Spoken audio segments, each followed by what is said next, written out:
Okay, this very busy picture has to do with anticoagulants and blood clotting and all the drugs that inhibit that. So we're going to start at the top left-hand corner is the platelet inhibitors. So these stop the platelets from, aggregating.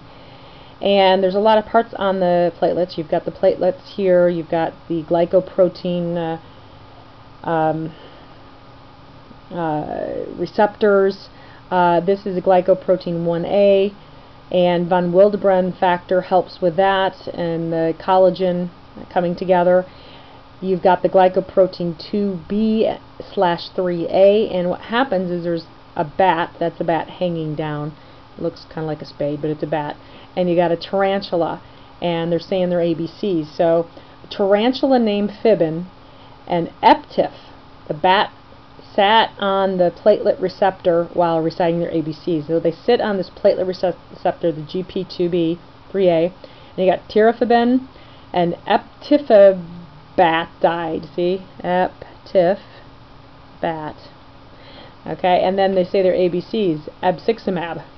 So these are the, that's how they stop the platelets from aggregating.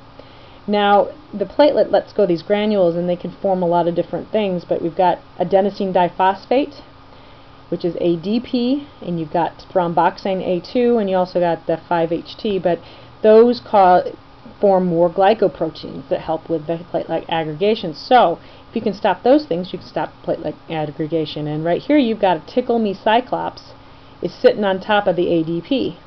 Now, and stopping it from, working. So the tickle me cyclops stands for ticdotapine, anyway, and clopidogrel.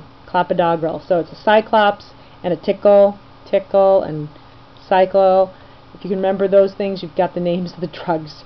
The ASP, see a little snake here, the ASP stands for aspirin, and it stops the thromboxane A2. You also have the Phosphodiester Inhibitors. These cause, by inhibiting the phosphodiesters, you have a vasodilation. And there's two things. This phosphodiester that's being inhibited, it's being broken. It's being broken because it's got this big weight of two pyramids, dipyrimidol, dipyrimid. So, and you also have on the side here this clause, Santa Claus or whatever, but clostazole, clos. So, and by doing that increases the CAMP. Alright, over here we have Anna. And Anna grilled it. She breaks up all the too many platelets. It's used for thrombocytosis. It's usually secondary to myeloproliferative disorders. But Anna Galide. Anna got it. Anna grilled it. So she breaks up the platelets that way. So those are the platelet inhibitors that stop the platelets from forming. Down in the bottom corner here we've got the thrombolytic agents. What this does is it takes plasminogen and turns it to plasmin, and the plasmin then turns the fibrin into the fibrin degradation products. So really what you've got here is the tissue plasminogen activators, but it's kind of messed up. We got the PTA, the nice PTA building here that that the Plays building, or the Plays family, donated, and these are the tissue activating factors. So it's a little dyslexia there, which I can understand. So the Plays is the alteplase, the retoplase, the tenecteplase. These are things that will break up the fibrin clots. Good for use after an MI, but it needs to be used within, if I'm right, a couple hours after an MI. In men, alteplase within 3 hours of symptoms of ischemic stroke. Now over here we've got a different family, the kinase family. The kinase is a little different part of town. They still inhibit, they're still fibrinolytic agents, but they're just different. So you got streptokinase and urokinase, and those are the kinase families that help also with taking plasminogen to plasmin and breaking down the fibrin. So, and the ones in red are the the agents that can reverse it. So if you've got an overdose, or just you use aminocaproic acids or tranexamic acid, so train, the cap train, however you want to remember it. I didn't put a picture in there, but there we go. Now here's the coagulation cascade. It's very detailed, but that's something we can go over in detail. I just put it together so I can put the drugs where they work. Heparin is on the intrinsic pathway, where you've got the negative charge. It's part of the PTT, so if you want to monitor PTT, you can see where the heparin is, how heparin is working. This activates antithrombin 3, and the antithrombin 3 steps on the proteases and stops that. It's very fast acting, and so it can be used right away along with warfarin, which is slower acting, and it's on the extrinsic pathway. But with heparin, there's related low molecular weight heparins, which are parins, like this is heparin. There's also other parins that are the low molecular weight.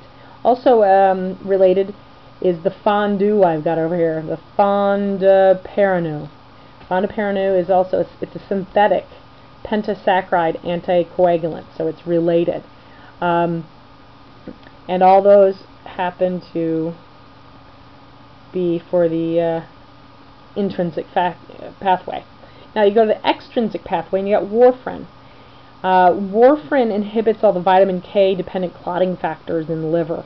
It affects these factors of 2, 7, 9, and 10, also protein C, protein S, and protein Z.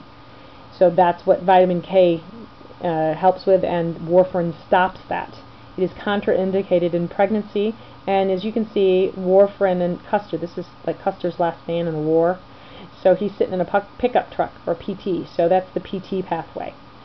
What also is kind of related is the rudins. The rudins are direct thrombin inhibitors, so they just stop this thrombin. It's used with HIT, or heparin-induced thrombocytopenia, HIT, so the rudins are kind of hitting the thrombin.